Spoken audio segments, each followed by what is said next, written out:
Hello. तो आज के इस वीडियो में हम पढ़ने वाले हैं शैवाल के बारे में, एल्गी के बारे में।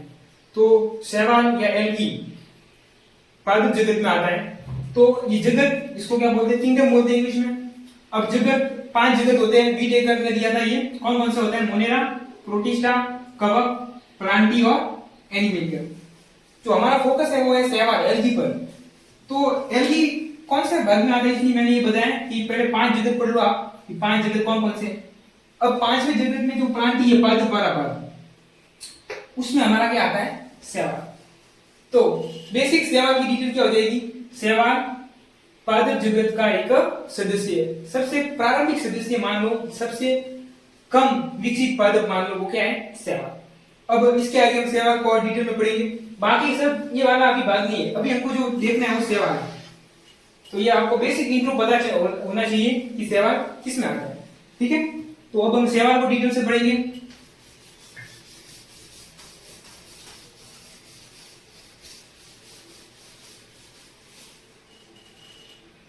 देखो, शैवाल, इसको क्या बोलते हैं? एल्गी। क्या बोलते हैं?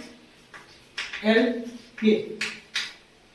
अब आपकी जो सेमेस्टर एग्जाम है या कोई भी एग्जाम है कंपटीशन, उसमें फर्स्ट जो क्वेश्चन आता है वो है शैवालों का अध्ययन। शैवालों का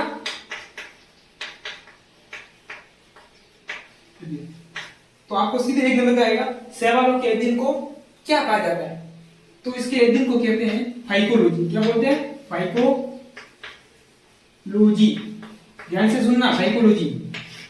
अब चूंकि इसको एल्गी भी है तो इसको क्या बोलते हैं? एल्गोलॉजी।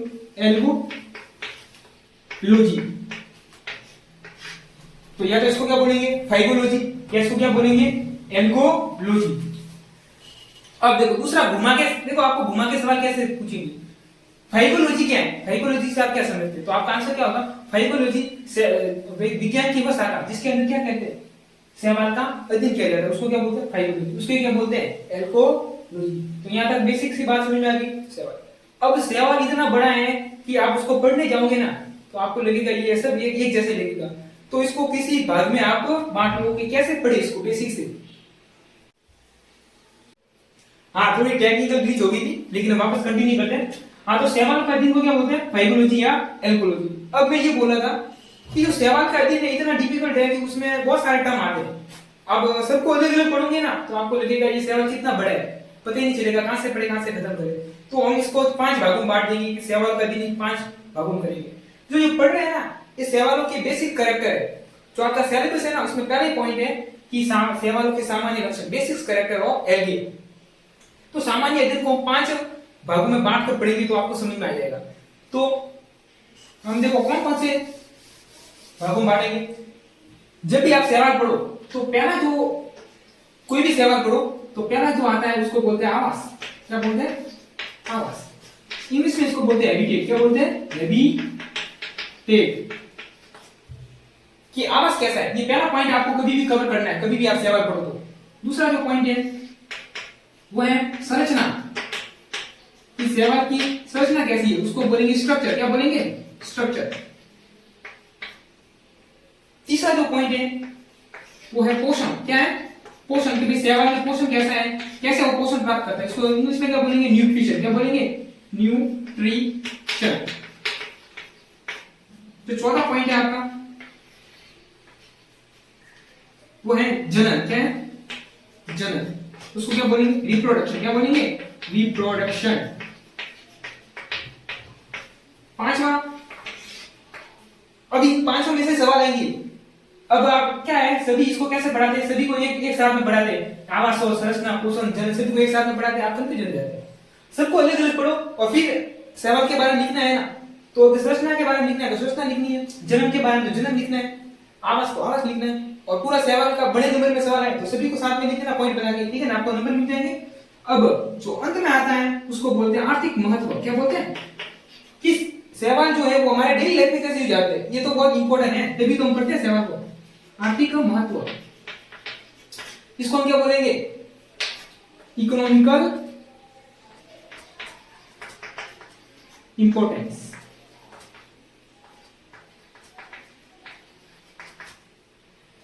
तो इन 5 पॉइंट में एक एक करके सभी हमको पढ़ेंगे, ये बेसिक्स है। इसके बाद अगले लेक्चर से हम पढ़ेंगे सवालों का वर्गीकरण।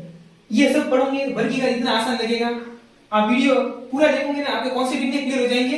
अभी आपने शुरू किया है तो देखो, हम यहाँ से कहां से शुरू करेंगे, आवास, यहाँ तक आप पूरा नोट करो, ठीक है। तो अब हम क्या पढ़ने जाएंगे, आवास। क्या पढ़ेंगे, आवास।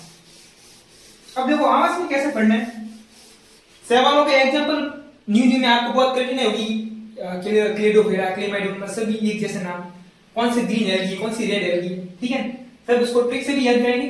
तो सबसे पहले हम आवास लेके चलेंगे। अब आवास का मतलब है, तो शैवाल यानी एल्गी जो है वो आपने देख तो ली। अब ये दुनिया में कहाँ पाई जाती है, तो देखो अगर हम देख इनका आवास देखे, इसको क्या बोलेंगे, हैबिटेट। वाइवा आएगा ना सवाल पूछने, वो आपको ऐसे, आपको हिंदी इंग्लिश दोनों में याद होने चाहिए। कभी तो बोलेगा हैबिटेट बताइए, तो आप कंफ्यूज मत होना, यानी कहाँ रहते हैं शैवाल।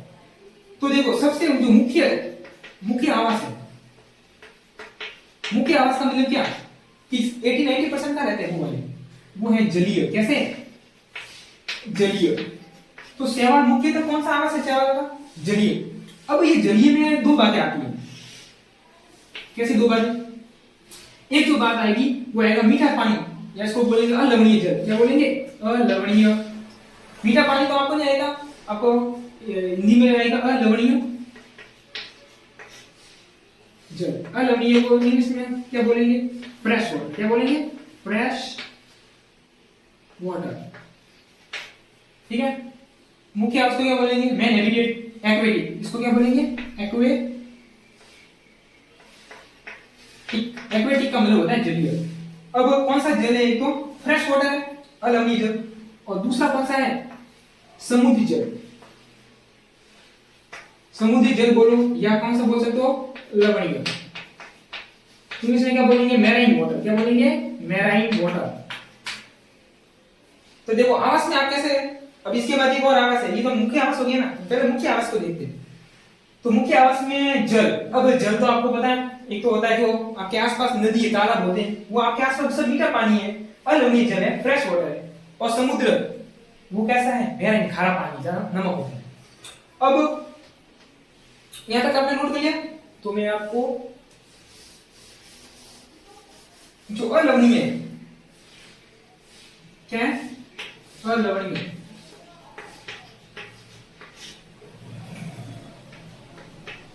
अलवणीय यानी जो मीठा पानी है। अब मीठा पानी आप दो रूप में देखते हो, एक तो जो आपके आसपास जो तालाब होते हैं या कोई ऐसा गड्ढा होता है जिसमें पानी भर जाता है, तो वो पानी का रुका होता है। क्या होता है, रुका। तो उसको क्या बोलेंगे, स्थिर जल। क्या बोलेंगे, तो स्थिर जल में कौन से शैवाल रहते हैं, स्थिर जल में। तो स्थिर जल में क्या क्या हो जाएगा, तालाब हो जाएगा, ठीक है, या कोई झील हो जाएगी। झील में भी क्या पानी एक जगह स्थिर रहता है। और दूसरा कौन सा हो जाएगा, आपके सिलेबस में ऐसा कैसा दिया हुआ है, स्थिर जल में रहने वाले और प्रवाही जल, फ्लोइंग वाटर। इसको क्या बोलेंगे, फ्लोइंग यानी जो बहता है। अब बहता है नदी में, आप देखो जब बारिश का सीजन होता है तो नदी आती है ना, नदी पानी बहता रहता है। तो नदी में जो होंगे शैवाल वो कैसे होंगे, प्रवाहित होंगे। तो आपके सवाल सीधे इतने आता है, जैसे कि दो एग्जांपल तो बहुत सारे हैं। तो जैसे आ गया स्थिर जल में पाए जाने वाले दो शैवालों के नाम, दो एग्जांपल पूछेंगे तो कोई भी दो याद करना। तो स्थिर जल में दो होते हैं, एक तो है उडोगोनियम। अब ये उडोगोनियम क्या है, कौन सा है, ये जब हम वर्गीकरण पढ़ेंगे सब डिटेल में पढ़ेंगे। अभी तो खाली आपको इतना है, बेसिक्स है। उडोगोनियम ये तो हो गया एक शैवाल। दूसरा है काला। क्या, काला। काला में क्या है, शैवाल है, ग्रीन एल्गी। तो उडोगोनियम और काला ये कैसे हैं, अलवणीय में कौन से हैं, स्थिर में। अब प्रवाही, प्रवाही में आप याद कर लो वॉल वॉक्स। क्या, वॉल वॉक्स, ठीक है। तो एक और याद करना, तो क्लेडोफेरा। क्या याद करोगे, यहां मैं ऊपर लिख रहा हूं, क्लेडोफोरा। तो कितने हैं इसके दो एग्जांपल, उडोगोनियम। एक भी है तो भी चलेगा, लेकिन आपको कम से कम दो उडोगोनियम और काला। दूसरा कौन सा है, वॉलवॉक्स और क्लेडोफोरा। ये कौन से हैं, प्रवाहित। प्रवाहित का मतलब जो बहने वाला जल है। हाँ, अभी कौन सा बचा, समुद्री। अब समुद्री जल में जो है वो कौन सी होती है, तो रेड एल्गी यानी लाल शैवाल और ब्राउन एल्गी यानी भूरी शैवाल। उसमें आपको ज्यादा, इसमें ज्यादा सवाल पूछती है, लेकिन आपको दो एग्जांपल याद करने हैं, तो सार दर्शन याद कर सकते हो, सार दर्शन, लैमिनेरिया, लैमिनेरिया, दोनों की दोनों बुरी सवाल है। इतनी बात क्लियर हुई। कहां तक पहुंचे? आवास में कौन कौन से? अलवणीय, दूसरा कौन सा? समुद्री। अलवणीय में कौन सा? स्थिर जल यानी कि तालाब है, पानी रुका हुआ है, झील है, पानी रुका हुआ है, उडोगोनियम और काला। अब बहते जल में कौन होते हैं? प्रवाहित जल में जैसे नदी में वॉलवॉक्स और क्लेडोफोरा, और समुद्री जल में सब जो भूरी शैवाल है, लाल शैवाल है, उसके एग्जांपल बहुत सारे वहां भी याद करेंगे। अभी आप याद कर दो सारदासम और लैमिनेरिया। इतनी बात क्लियर होगी। ये तो कौन सा था? हमने कौन सा पढ़ा था? मुख्य आवास। ठीक है, ठीक है। मैं यहाँ साइड में फोटो भी चिपका दूंगा, थोड़े लाल शैवाल, ग्रीन शैवाल, ठीक है ना, आपको देखने में थोड़ा मजा आएगा। इतनी बात होगी क्लियर? ठीक है ना, आपको नोट करना है ना, तो आप क्या पॉज करके नोट कर सकते हो, ठीक है ना, आपका भी टाइम बच जाएगा। अब देखो आवास में दूसरी बात देखें, मुख्य आवास के अलावा दूसरा होता है अन्य आवास। अन्य यहाँ पाई जाएंगे बहुत कम आता है। अब एक बात बता दूं, ये जो शैवाल है, जैसे जीवों का विकास हुआ, जंतुओं का वैसा का वैसा पादपों का विकास हुआ है। जो जब आप विकास पढ़ोगे तो आपको पता चलेगा जो जीवन की उत्पत्ति वो पानी से हुई है, और पानी से जब जीव विकसित हुआ तो पानी से बाहर आया। उसी प्रकार पादप में भी जो शुरुआती पौधे थे वो पानी वाले थे। अभी एल्गी पानी में आपको देगा, कोई एल्गी होगी जो स्थलीय होगी, लेकिन 80 से 90% का हो रही है पानी में, और जो बाहर है ना उनको भी नमी की आवश्यकता है। अभी मैं लिखूंगा नमी युक्त। तो देखो अन्य आवास में क्या हो जाएगा? नमी युक्त। नमी का मतलब वहां पानी की थोड़ी मात्रा होनी चाहिए। नमी युक्त, नमी युक्त पत्थर, कोई पत्थर है उसके ऊपर कोई नमी आ गई है बारिश के मौसम में, तो वहां एल्गी उग जाएगी। देखो आपने एल्गी बरसात के मौसम में देखी होगी कि किसी पत्थर पर दिन की एल्गी जम गई है, तो नमी होनी चाहिए, यानी पानी का असर घेर जगह है। ठीक है, नमी युक्त पत्थर, मिट्टी, और ये तो हो गई। साथ में ये कवक के साथ भी संबंध बना सकती है, ये बहुत इंपॉर्टेंट है। यानी कि जो अपना शैवाल है वो कवक के साथ क्या बनाएगा? संबंध बनाएगा, सजीवी संबंध। क्यों? क्योंकि कवक स्वपोषी नहीं है, अपना खाना स्वयं नहीं बना सकता, तो कवक क्या करेगा? खाना प्राप्त करने के लिए शैवाल से संबंध बनाएगा। इसको बोलते हैं सजीवी संबंध। यानी कवक किसके साथ मिलेगा? शैवाल के साथ। और यहाँ पे एक संबंध मिलेगा, उस संबंध को बोलते हैं लाइकेन। क्या बोलते हैं? Very important. क्या पूछेगा वाइवा में? लाइकेन क्या है? या सीधा एक नंबर के सवाल में आ गया आपके एग्जाम में, लाइकेन क्या है? तो लाइकेन कवक तथा शैवाल में एक सजीवी संबंध है, जिसमें जो शैवाल है ये पादप है, ये क्या करेगा? प्रकाश संश्लेषण भोजन प्राप्त करेगा, और ये कवक को क्या देगा? खाना मिलेगा। तो कवक क्या करेगा? कवक मिट्टी में से न्यूट्रिशंस, जो जल है, खनिज है, वो किसको देगा? शैवाल को। ये इसकी हेल्प करेगा। जो खाना बनाने के लिए जो चीजें चाहिए वो कौन देगा? कवक। और ये क्या करेगा? प्रकाश संश्लेषण से ग्लूकोज बनाएगा, और ग्लूकोज किसको देगा? कवक। दोनों में संबंध बन गया। इसने इसकी जरूरत पूरी की, इसने इसकी जरूरत, दोनों दोस्त हो गए। और क्या नाम है दोनों का दोस्ती का? लाइकेन। क्या है? लाइकेन। अब एक और आप कर सकते हो आप जंतु के साथ, यानी जो शैवाल है वो जंतुओं के ऊपर भी पाए जाते हैं। तो आप जब पढ़ोगे अधि जंतु के ऊपर तो वो भी है। तो ये किसके हो गए? जंतु के साथ। एक जंतु है जिसका नाम है स्लॉथ बियर। क्या नाम है? Sloth bear. बहुत आलसी जानवर होता है, सारा दिन सोते रहता है। इसके शरीर के बालों के ऊपर भी एल्गी जम जाती है। ठीक है, यहाँ पे मैं फोटो दे दूंगा, आप देख लेना। ये देखो स्लॉथ बियर है। ठीक है, तो ये अभी तक हमने क्या पढ़ा? आवास। तो कभी भी एल्गी पढ़ो, 5 भागों में बांट के पढ़ो। आवास पूरा कंप्लीट कर दिया। क्या कर दिया? कंप्लीट कर दिया। या तो नोट कर लो। ठीक है, तो ये आवास पूरा हो गया है। तो हम कितने पॉइंट में पढ़ रहे हैं शैवाल को? 5 पॉइंट में। तो आवास हमने पूरा कर दिया। दूसरा जो है वो क्या पढ़ेंगे? संरचना। क्या पढ़ेंगे? संरचना। अब संरचना से देख, दूसरा क्या है? संरचना, स्ट्रक्चर।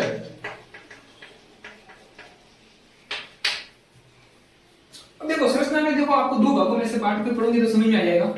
एक तो है बाह्य, बाह्य रूप, एक्सटर्नल। शैवाल जो बाहरी रूप है, उसका शैवाल का बाहरी रूप क्या है? संरचना में बाहरी रूप क्या है वो, और एक उसकी कोशिकीय संरचना या कोशिका के बारे में देख लो। कोशिकीय या सेलुलर। यानी बाह्य रूप में आपको संरचना में शैवाल कैसा दिखेगा और उसकी कोशिका के रूप में आपको शैवाल कैसा दिखेगा। अब देखो, अब जो बाह्य रूप है उसमें शैवाल आपको एक तो देखो उसका रूप है और एक उसका आकार है, रूप व आकार। समझो रूप का मतलब है कि कोई भी शैवाल उसकी बाह्य रूप से वो एक कोशिकीय है या वो कोशिकीय। तो देखो आपको बहुत ध्यान से याद करना है, जो शैवाल है वो एक कोशिकीय भी हो सकता है और वो कोशिकीय भी हो सकता है। तो इसका जो रूप है, बाह्य रूप, पहले हम क्या पढ़ रहे हैं, बाह्य रूप। बाह्य रूप में क्या हो सकता है, उसका रूप कोशिका के हिसाब से, और आकार का मतलब है कि वो माइक्रोस्कोप में भी दिख सकता है शैवाल और 100 मीटर लंबा भी हो सकता है शैवाल, दोनों पढ़ेंगे भी। तो रूप में हम क्या देखेंगे कि शैवाल एक कोशिकीय भी हो सकते हैं, एक कोशिकीय। तो इंग्लिश में इसको क्या बोलेंगे, फॉर्म, कि उसकी फॉर्म क्या यूनिसेलुलर है या मल्टी सेलुलर। और इसको क्या बोलेंगे, साइज। क्या बोलेंगे, साइज। एक कोशिका को क्या बोलेंगे, यूनिसेलुलर। क्या बोलेंगे, यूनिसेलुलर। दूसरा क्या होगा, बहुकोशिकीय। क्या होगा, बहुकोशिकीय। इसको क्या बोलेंगे, मल्टी सेलुलर। अब एक कोशिकीय शैवाल, आपको एक दो एग्जांपल याद होने चाहिए, काम चल जाएगा। ठीक है, तो अब मैं आपको एक कोशिकीय शैवाल के एग्जांपल लिखा रहा हूं। ठीक है, जगह नहीं है तो ऊपर ही देखो, आप नोट कर लेना अपनी कॉपी में, तो समझ में आ जाएगा। अब देखो एक कोशिकीय में क्लेडोमोनास, ठीक है, क्लेडोफोरा, ये जो शैवाल है वो एक कोशिकीय होते हैं। तो पहले अगर आपको कोई आपको बोल दे कि शैवाल कैसे होते हैं, तो शैवाल एक कोशिकीय भी हो सकते हैं। जैसे कि आपके एग्जांपल ये आ गया 1 नंबर के क्वेश्चन में कि एक कोशिकीय शैवाल के उदाहरण बताइए, तो आपको क्लेडोमोनास और क्लेडोफोरा, ये दोनों देखो। एक आपको मैं ट्रिक्स बता दूं कि कोई भी एल्गी अगर आपको क से शुरू हो रही है, इंग्लिश में ये सी से शुरू हो रही है, तो ये ग्रीन एल्गी है। क्लेडोमोनास, क्लेडोफोरा, कारा, ये सब ग्रीन एल्गी है। जो क से शुरू होते हैं वो क्या होते हैं, सब ग्रीन एल्गी है। ठीक है, ऐसे धीरे धीरे आपको सब पता चलेगा। आपको एक बात को नोट्स बनाने और प्रॉपर पढ़ना है। ठीक है, कॉन्सेप्ट आपके क्लियर कर दूंगा। ठीक है, दूसरा बहुकोशिकीय। अब बहुकोशिकीय में दो बातें होगी। ठीक है, ये तो किसके होगी, एक कोशिकीय में क्लेडोमोनास और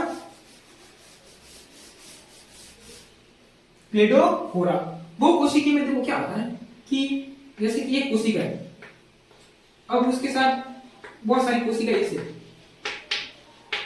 अगर इस रूप में जुड़ती, इसको बोलते हैं तंतुमयी रूप। क्या बोलते हैं, तंतु, इंपॉर्टेंट है देखो, तंतुमयी रूप, या इसको बोल सकते हो तंतुमयी शैवाल।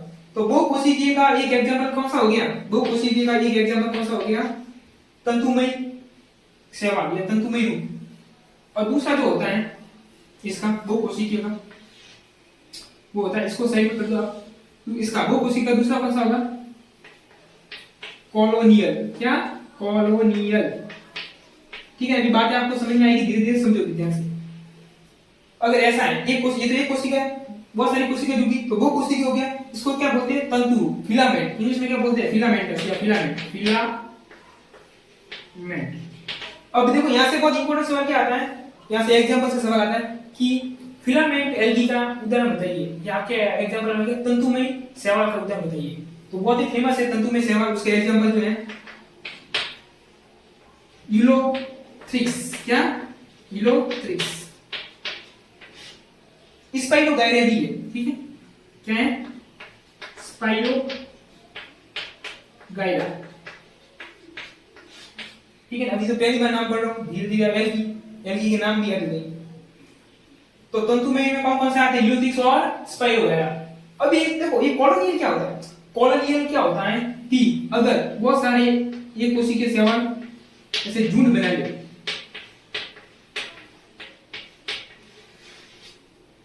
कॉलोनी, कॉलोनी के देखो आप जनरल टर्म में कॉलोनी, कॉलोनी का मतलब क्या है, हम कॉलोनी में रहते हैं, कॉलोनी का मतलब एक समूह में रहते हैं।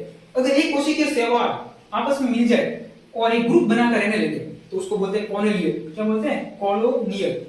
तो ये कॉलोनियल भी इंपॉर्टेंट है, आपको बोलेगा कि शैवाल कैसे कैसे, या तो वो अकेले रहेंगे एक कोशिके, अब वो कोशिके में दो रूप से रह सकते हैं तंतु में, एक तो फिलामेंटस सीधी सी रूप, या फिर ऐसे रह सकते हैं कैसे कॉलोनियल। तो कॉलोनियल का एग्जांपल बहुत इंपॉर्टेंट है, आप एक ही एग्जांपल है वो बहुत इंपॉर्टेंट है, वो है वॉल बॉक्स। क्या है? Wall box. आपके एग्जांपल, स्पेशल एग्जांपल में भी दिया हुआ है कि वॉल बॉक्स की पूरी संरचना बनानी है। तो वॉल बॉक्स कैसा है? कॉलोनियल है। तंतु में कौन सा है? हिलोथिक्स। एक कोशिका कौन सा है? क्लेमाइडोमोनास, क्लेडोफ्लोरा। ठीक है, तीनों के एग्जांपल हो गए। वापस देखते हैं क्या हुआ। संरचना में एक कोशिके हो सकते हैं रूप में, और क्या हो सकते हैं? बहु कोशिके। एक कोशिके में कौन कौन से? क्लेमाइडोमोनास, क्लेडोफ्लोरा। दूसरा कौन सा? बहु कोशिके। बहु कोशिके में दो रूप देख सकते हो, या तो सीधी सी स्ट्रेट लाइन में फिलामेंटस, हिलोथ्रिक्स है। कौन है? हिलोथ्रिक्स। स्पाइरोगारा भी देख सकते हो। दूसरा, एक समूह बना के कॉलोनियल, निवही बोलते हैं, हिंदी में क्या बोलते हैं? निवही। तो लेकिन ये इंग्लिश में भी हिंदी में लिखा आता है कॉलोनियल, तो आपको ऐसे ही याद रखना, ठीक है। तो कॉलोनियल का कौन सा है? Wall box. क्या? Wall box.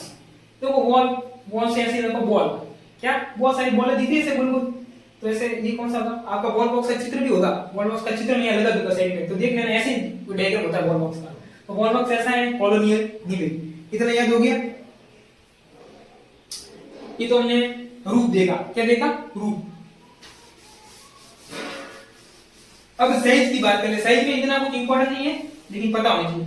साइज का मतलब क्या है कि शैवाल कितना छोटा या कितना बड़ा हो सकता है। साइज यदि आकार की बात करें तो शैवाल जो है, अब आकार की बात करो, ठीक है ना, आपने आगे नोट्स में देखे होगा, नोट्स बना लोगे तो समझ में आएगा। बिना नोट्स बनाओगे ना तो पिछले वाला भूल जाओगे आप, ठीक है। तो नोट्स बना के देख लेना। आकार। अब आकार को क्या बोलेंगे इंग्लिश में? साइज। क्या बोलेंगे? साइज। अब साइज में क्या होगा कि कुछ शैवाल ऐसे होते हैं जो आंखों से भी नहीं दिखेंगे, यानी कि वो कैसे होंगे? माइक्रोस्कोपिक, सूक्ष्म रूप। सूक्ष्म रूप, रूप उसको इंग्लिश में क्या बोलेंगे? माइक्रोस्कोपिक। और दूसरा कौन सा होगा? ये इतने बड़े भी हो सकते हैं। एक सिंगल सेल की बात करो ना, एक कोशिका सूक्ष्म रूप यानी कि आंखों से भी नहीं देख सकते, ऐसे भी हो सकती है ये। और ये 100 मीटर तक बड़े भी हो सकते हैं। 100 मीटर, और ये 100 मीटर बड़े ये समुद्र में पाए जाने वाले भूरे शैवाल होते हैं। और इसको, इसका स्पेशल नाम है कैल्प। क्या बोलते हैं इसको? कैल्प। तो कोई आपको पूछ दे कैल्प क्या है, सिंपल सा सवाल आ गया कैल्प। अब ऐसे सवाल आते हैं ना तो कोई कर ही नहीं पाता, क्योंकि अंदर से आ गया ये सवाल। अब कैल्प तो आपको कैसे डेफिनेशन देनी? कैल्प समुद्र में पाए जाने में भूरे शैवाल हैं जो आकार में 100 मीटर तक भी लंबे हो सकते हैं, उसको क्या बोलते हैं? कैल्प। ठीक है, तो इतनी बात समझ में आ गई आकार में, ठीक है। इतनी बात समझ में आ गई। अब जिसको मिटा दूं मैं,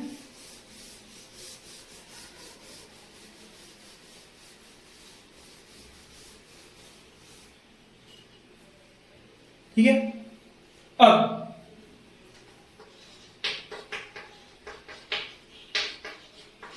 दूसरा इंस्ट्रक्शन में कोशिका रूप देखेंगे कि कोई भी शैवाल है उसकी कोशिका को देखेंगे, उसकी कोशिका झिल्ली कैसी है, कोशिका भित्ति क्या है और क्या क्या है। तो उसमें देखो कोशिका रूप में आपको 4 बातें दिखनी है।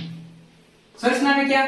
संरचना में 2, एक तो कौन सा? एक्सटर्नल में कैसा है, रूप कैसा है, एक कोशिकी है, वो कोशिकी है, वो कोशिकी में कौन कौन से 2? तंतुमय और कॉलोनियल।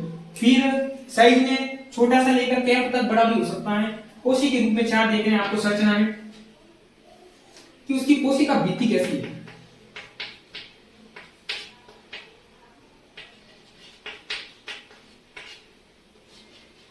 कसा भिका है कि नहीं? कसा भिका, इसको इंग्लिश में बोलते हैं फ्लैजिला। बहुत इंपॉर्टेंट है, भी बताऊंगा, ठीक है। नोट्स में ऐसे बता देता हूं, सभी को डिटेल में पढ़ेंगे। कोशिका भित्ति को क्या बोलते हैं? Cell wall. क्या बोलते हैं?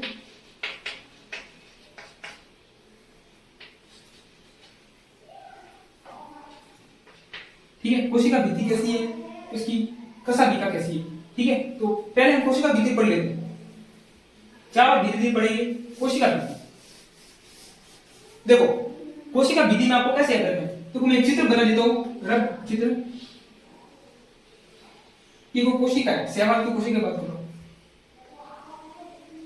एक शैवाल की सिंगल कोशिका बनानी है। देखो जो अंदर वाली जो है वो कोशिका झिल्ली है। क्या है? कोशिका झिल्ली। और जो बाहर वाली है वो क्या है, कोशिका भित्ति। दोनों में फर्क पता नहीं क्या।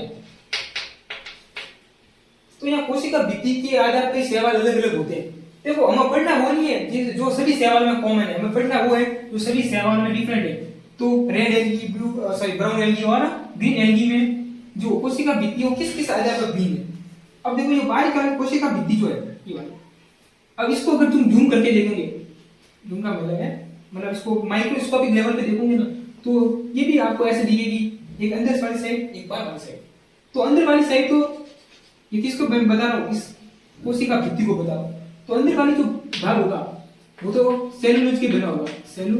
अब सभी को पता है कोशिका भित्ति किसकी बनी होती है, सेलुलोज की, पता है ना। तो सेलुलोज तो हो गई, लेकिन अभी शैवाल ऐसा है उसकी कोशिका भित्ति में सेलुलोज से बाहर एक बाहरी आवरण में एक दूसरा भी पदार्थ होता है, वो रेड एल्गी, ब्राउन एल्गी और ग्रीन एल्गी सभी में अलग अलग होगा। अब समझ इसका कॉन्सेप्ट क्लियर कर लो तभी तो आपको बात समझ में आएगी। आपको पता होगा कि शैवाल कहाँ रहते हैं, पानी में रहते हैं। अब जो समुद्र में रहते हैं पानी में, अगर कभी कभी क्या होता है पानी से लहरें उठती है ना तो शैवाल कुछ कुछ ऊपर आ जाते हैं। और आपको पता सनलाइट होती है ऊपर, अब सनलाइट इनके ऊपर सीधी गिरती है। अब शैवाल तभी तक जीवित है जब तक वो नमी में युक्त है। मैंने बोला ना पानी से संबंधित है। अगर धूप लगेगी शैवाल की बाहरी परत सूख भी सकती है। तो इनके बाहरी हिस्से में ऐसा केमिकल होता है जो इनकी जो बाहरी जो कोशिका की लीर होती है उसको सूखने से बचाता है, पानी की मात्रा कम होने नहीं देता। तो अब ये बाहरी रूप एक तो किसका बना हो सकता है, एक होता है एलजी, किसका, एलजी।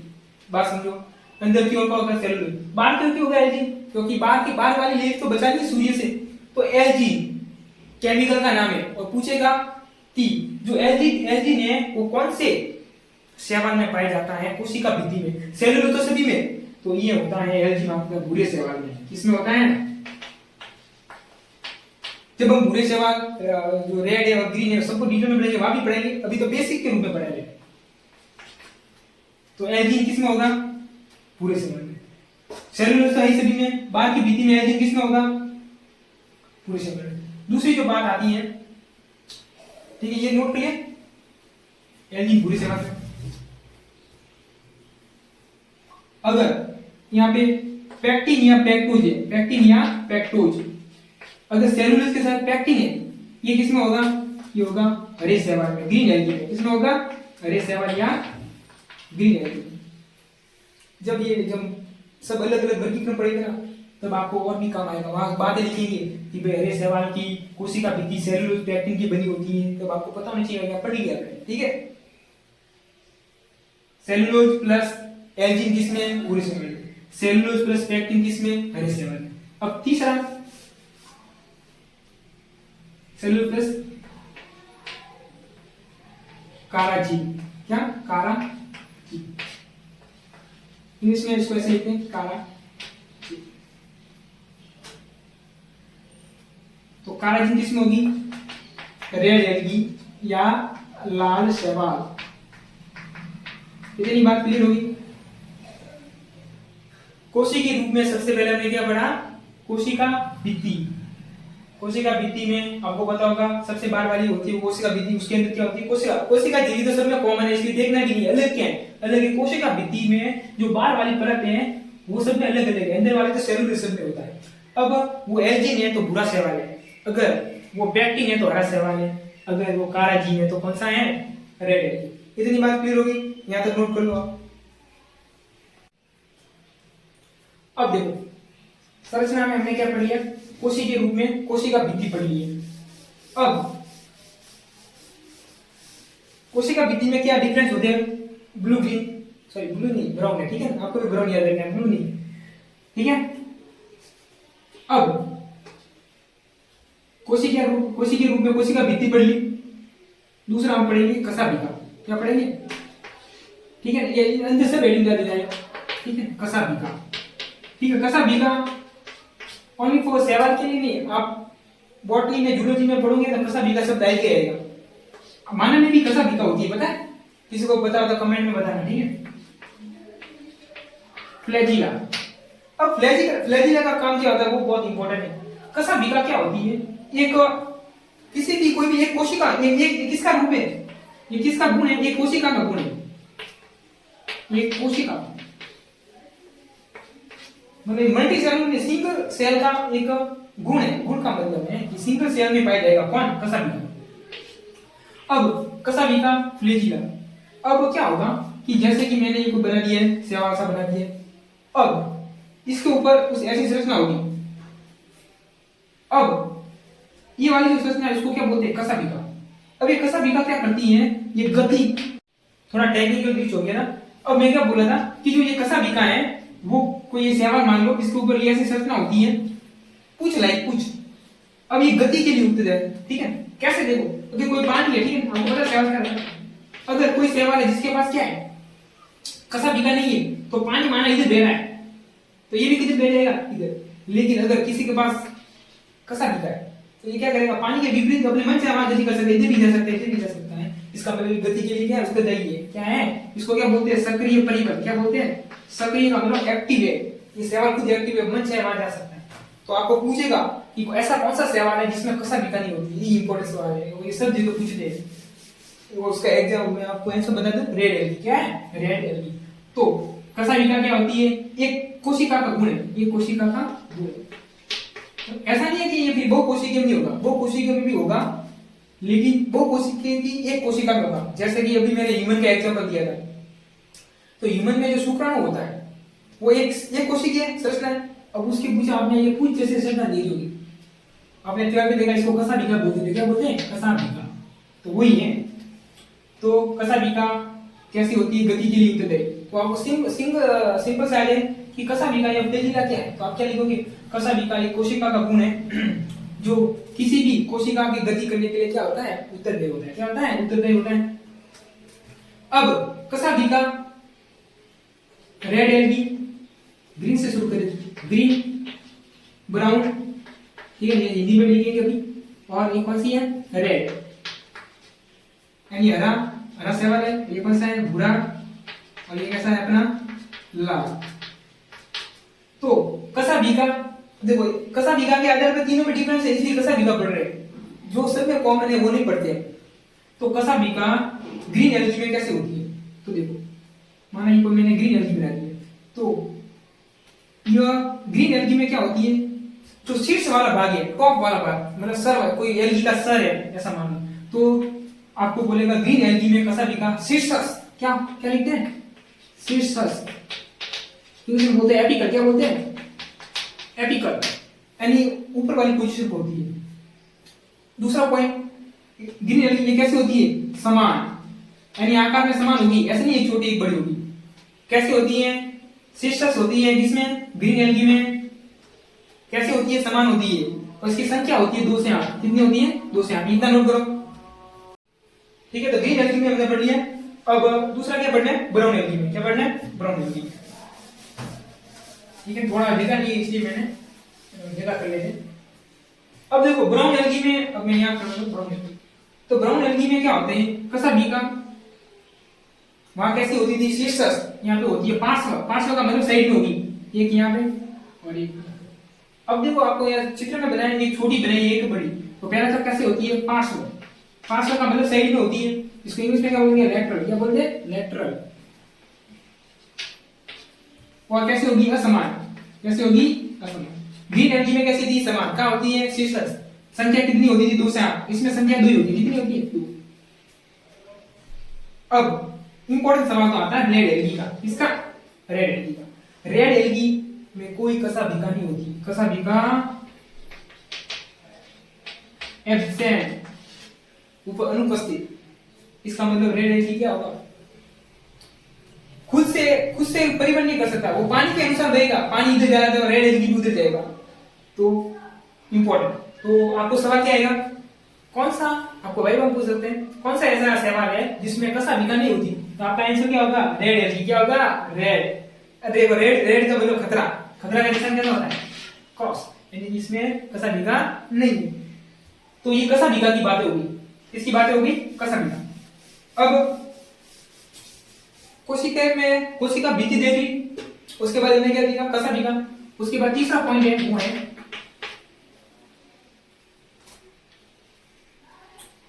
स्टोरेज यानी कि संचित भोजन।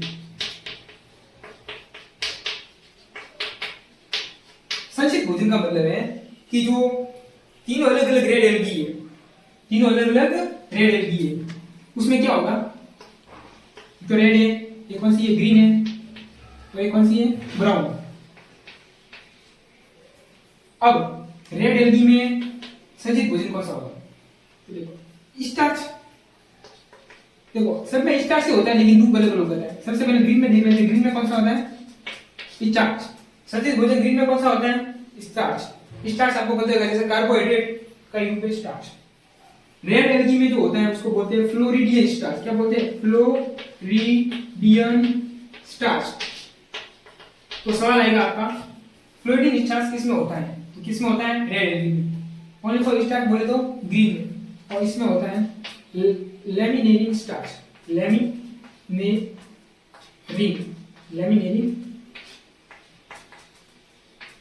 स्टार्च। तो संचित भोजन में देख लिया, रेड में कौन सा होगा, फ्लोरिडियन स्टार्च, ग्रीन में कौन सा होगा, स्टार्च, और ब्राउन में कौन सा होगा, लैमिनेरिन स्टार्च। तीनों स्टार्च ही है लेकिन थोड़ा रूप अलग अलग है। अब चौथा पॉइंट हम देखेंगे, वो देखेंगे पिगमेंट। पिगमेंट का मतलब है वर्णक। वर्णक का मतलब है जैसे क्लोरोफिल तो नहीं होगा वो। चौथा पॉइंट कौन सा है, संरचना में देख रहे हैं कोशिका का, कसमें वर्णक। वर्णक को क्या बोलते हैं, पिगमेंट। क्या बोलते हैं, पिगमेंट या पिगमेंट्स। आपने देखो हरित लवक सुना होगा, क्लोरोफिल। तो एक तो होता है वर्णक में क्लोरोफिल, क्या होता है, क्लोरोफिल। अब ये क्लोरोफिल इसके अलग अलग प्रकार होते हैं, ए बी सी बी, ई भी होता है लेकिन इतना बहुत है। तो chlorophyll A, chlorophyll B, chlorophyll C, chlorophyll D. तो जो एल्गी है, सब एल्गी में दो दो क्लोरोफिल होते हैं, किसी में ए भी होगा, किसी में ए सी होगा, किसी में ए डी होगा। तो ये क्लोरोफिल के आधार पर क्या डिफरेंस आ रहा है ना, तो इस डिफरेंस के आधार पर देखेंगे रेड में कौन सा है, ग्रीन में कौन सा है, ब्राउन में कौन सा है। और दूसरा एक और होता है, मेन तो यही है, वर्णक में कौन सा है, क्लोरोफिल। दूसरा होता है उसको बोलते हैं कैरोटीनॉइड्स। क्या बोलते हैं, कैरोटीनॉइड्स, कैरोटीनॉइड्स। इसमें दो आते हैं, एक तो आता है कैरोटीन, क्या आता है, कैरोटीन। एक आता है जेंथोफिल, क्या आता है, जेंथोफिल। इतना इंपॉर्टेंट नहीं है लेकिन आपको नोट करना है तो नोट कर सकते हो। डिफरेंस हम इसके आधार पर देखेंगे क्लोरोफिल। तो अब मैं यहाँ पे लिख देता हूं, ये क्लोरोफिल आपने लिख दिया। तो इतना आपको पता होना चाहिए कि ग्रीन में कौन सा होता है, ब्राउन में कौन सा होता है, और रेड में कौन सा होता है। क्या, क्लोरोफिल। क्लोरोफिल इसमें होता है ए और बी। देखो एक आपको कैसे याद करना है, ये तो सभी में होगा, ये तो सभी में होगा। तो आपको कैसे याद करना है, G B R, G B R. तो ए के बाद क्या था, बी, बी के बाद क्या था, सी, और सी के बाद क्या है, बी। ये तो है, ए के बाद बी, बी के बाद सी, सी के बाद डी। याद कर सकते हैं जीबीआर, क्या, जीबीआर।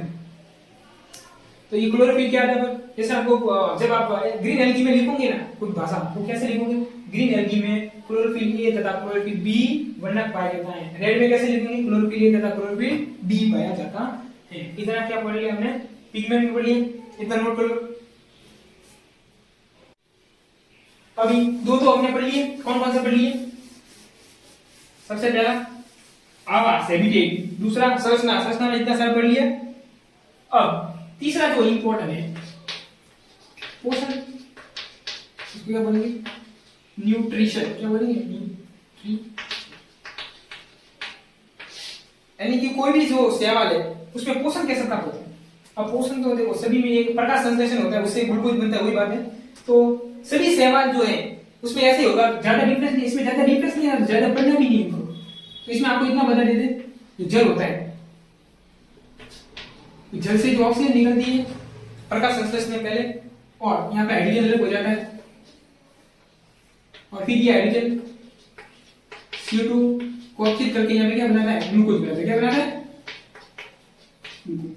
तो प्रकाश संश्लेषण की क्रियाविधि बतानी है, क्योंकि सभी के सभी एल्गी क्या है, प्रकाश संश्लेषण करते हैं, सभी ग्लूकोज बनता है, इसमें डिफरेंस नहीं है।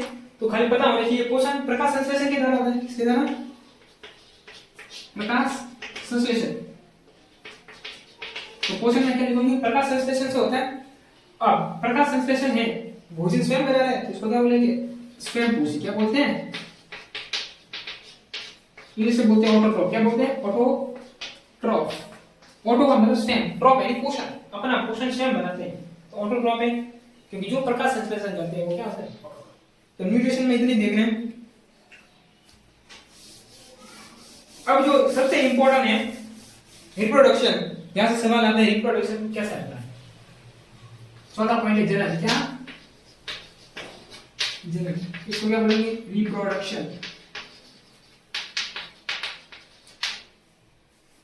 देखो रिप्रोडक्शन आप दो प्रकार से ऐसे पढ़ सकते हो। एक तो होता है अलैंगिक। क्या, अलैंगिक। दूसरा लैंगिक, इसको क्या बोलेंगे, एसेक्सुअल। इसको क्या बोलेंगे, सेक्सुअल।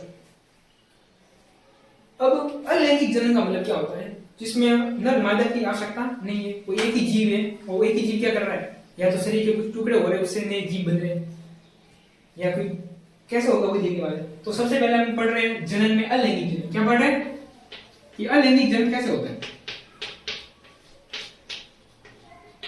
तो इसमें जो पहला तो है वो एग्जांपल है खंडन। अलैंगिक जनन में एग्जांपल कौन सा है, खंडन। खंडन एक विधि का नाम है। खंडन आपने अभी भी पढ़ा होगा, फ्रेगमेंटेशन। इसको क्या बोलते हैं, फ्रेगमेंटेशन।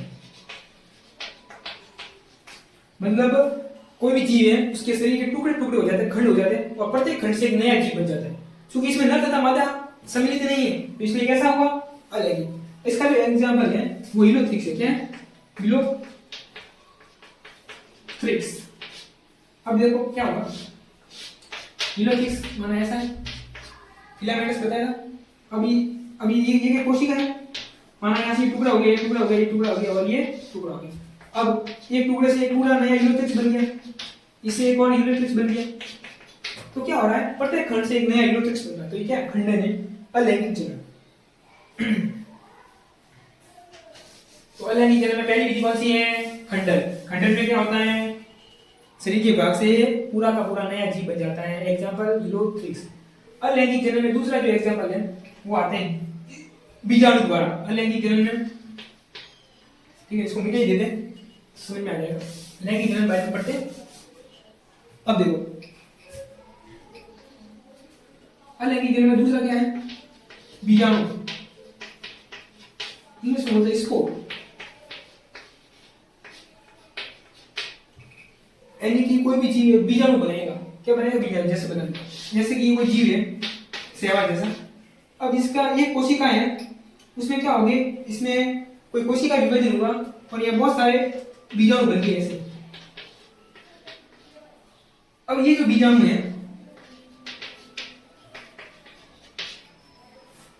पहले तो ये बीजाणु कैसे होते हैं, एक कोशिक होते हैं। कैसे होते हैं, ये आपको हमेशा पता होना चाहिए, बीजाणु एक कोशिक होते हैं, क्योंकि ये क्या नई पीढ़ी बनाने वाले हैं। ठीक है, तो एक कोशिक है ये। अब ये बीजाणु में, अब बीजाणु के प्रकार के आधार पर ये दो प्रकार के होते हैं बीजाणु। एक तो होते हैं चल बीजाणु।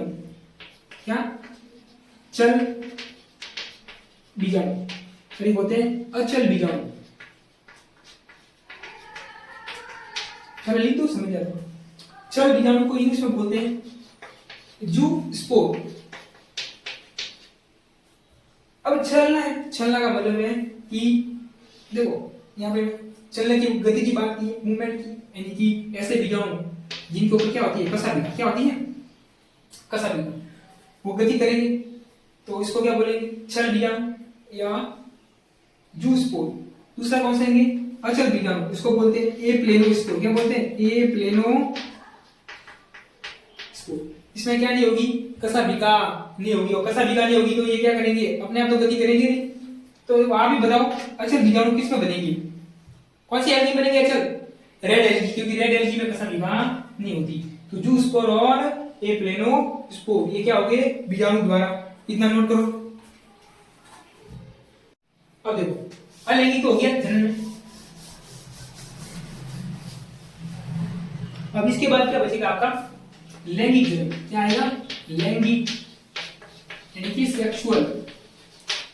अब देखो इसका मतलब यहाँ पे क्या होगा, नर तथा मादा, यानी नर से एक युग्मक बनेगा, नर युग्मक मादा से बनेगा मादा युग्मक। अब वो दोनों क्या होंगे, मिलेंगे।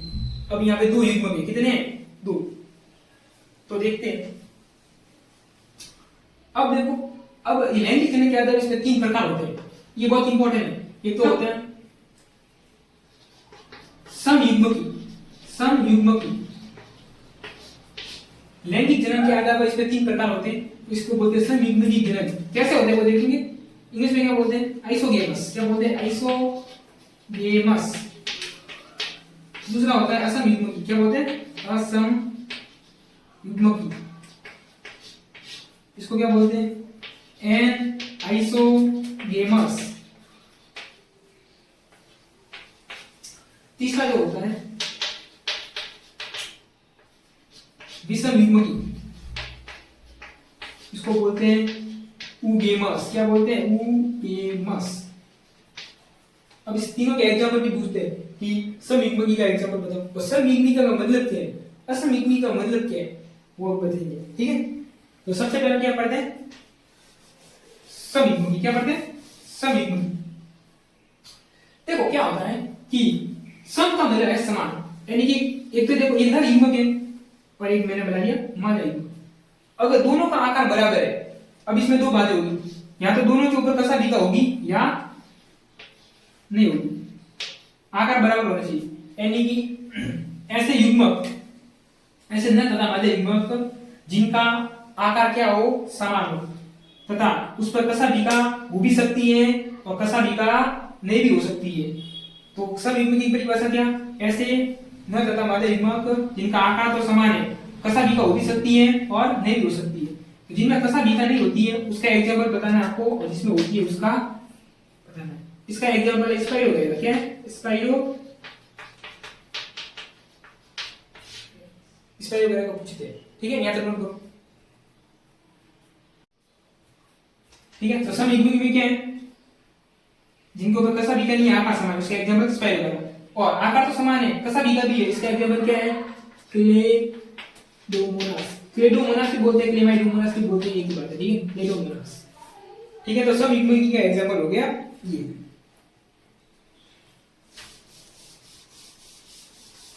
दूसरा है असमयुग्मकी। क्या, असमयुग्मकी जनन। इसको क्या बोलते हैं, एन आइसोगेमस। अब इसमें क्या होता है, इसमें क्या होता है कि जो आपके युग्मक है उनका आकार क्या है, समान नहीं होता, दोनों अलग अलग आकार है। ठीक है, ज्यादातर केस में क्या होता है, इनका कसा बीका होती नहीं है, तो ये क्या हो गया, असमयुग्मकी। क्या है, असमयुग्मकी।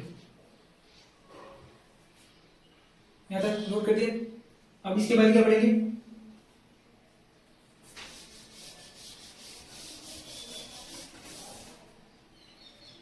वो गेम में सबसे इंपॉर्टेंट, यहां से एग्जांपल पूछते हैं, गेमस। इसको क्या बोलेंगे, विषम युग्मकी।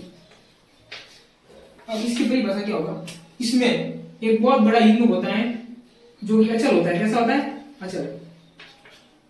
और ये मादा होगा, इनमें से जो बड़ा होगा कौन सा होगा, मादा।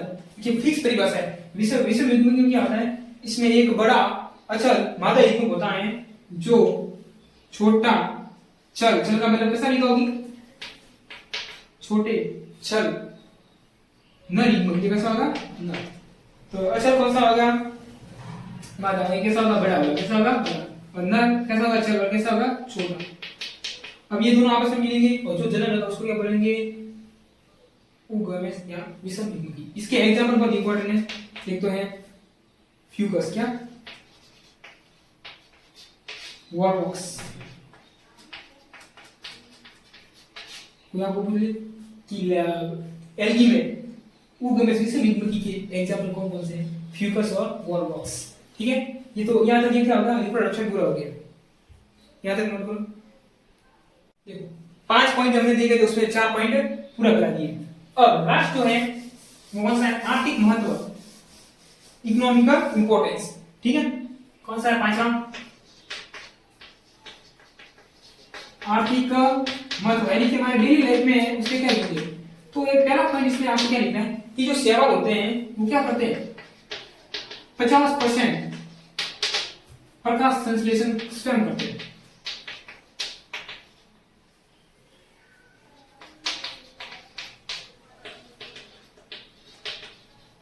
मतलब 100% प्रकाश संश्लेषण होता है और पूरे पादप में तो 5 है शैवाल, बायोफाइटर, टेरिडोफाइटर, तो बाकी वाले 4 50 करते हैं और शैवाल अकेला कितना करता है? 50। तो ये है।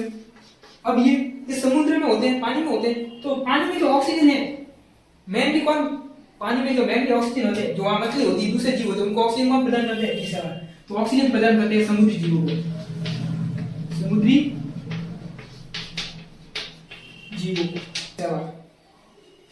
उसके बाद जो एल्गी है, काराजीन है, ये आपने पता होगा कोशिका भित्ति में होते हैं शैवालों की, ये होता है भूरे में, ये होता है लाल में। अब इनसे क्या होता है, जब इनको कोशिका भित्ति से निकालते हैं ना, तो इनसे एक हाइड्रोकोलाइट बनता है जो हमारे प्रयोगों में काम आता है, तो वहां भी ये इंपॉर्टेंट है, एल्जीन और कैराजीन प्राप्त होते हैं। ठीक है, काराजीन का उपयोग तो दवाई की कैप्सूल बनाने में भी किया जाता है। अब लाल शैवाल है, उससे एक स्पेशल टाइप का पदार्थ प्राप्त होता है, उसको बोलते हैं अगार। क्या बोलते हैं? अगार। आपने सुना होगा अगर अगार, 12वीं में सुना होगा अगर अगार। अब ये अगार क्या काम आता है? ये किसी में पानी में जैसे डाल दो ना, तो ये जेली जैसा कुछ बना देता है, तो उसको सॉलिड बना देता है पानी को। जो जेली बनाने, आपने जेली खाई होगी, तो वो जेली वाली गोली आती है ना, वो वाली। आइसक्रीम, आपको आइसक्रीम देखो सॉलिड जैसे लगती है, लेकिन उसके लिक्विड में क्या करते हैं? ये अगार डालते हैं। तो आइसक्रीम, जब आइसक्रीम खा रहे हो ना, तो ऐसे सोचो कि आप शैवाल खा रहे हो, क्योंकि लाल शैवाल से बनता है क्या? अगार। अब ये लाल शैवाल, इसका एग्जांपल याद रखना, कौन सा लाल शैवाल? जिलेडियम। क्या? जिलेडियम। कैसे याद रखना? जेली, जेली जैसे होगा तो जिलेडियम, जेली से जिलेडियम। अब स्पाइरुलिना और क्लोरेला, ये दो ऐसे शैवाल है जो अंतरिक्ष में यात्रियों द्वारा भोजन के रूप में लिए जाते हैं। इनमें बहुत सारा प्रोटीन होता है, इसलिए खाने में उपयोग किया जाता है। तो ये आर्थिक महत्व में आपको आज को 5-6 पॉइंट लिख देना है। ठीक है, तो ये पूरा मैंने पढ़ा दिया। अब बायोलॉजी के और भी लेक्चर हैं, बॉटनी के तो मैंने पढ़ा रहा हूँ, जूलॉजी की पढ़ा रहा हूँ, केमिस्ट्री के भी हैं, तो आप प्लेलिस्ट पे जाके देख सकते हो। ठीक है, और कोई भी आपकी क्वेरी है तो कमेंट में बताना मेरे को।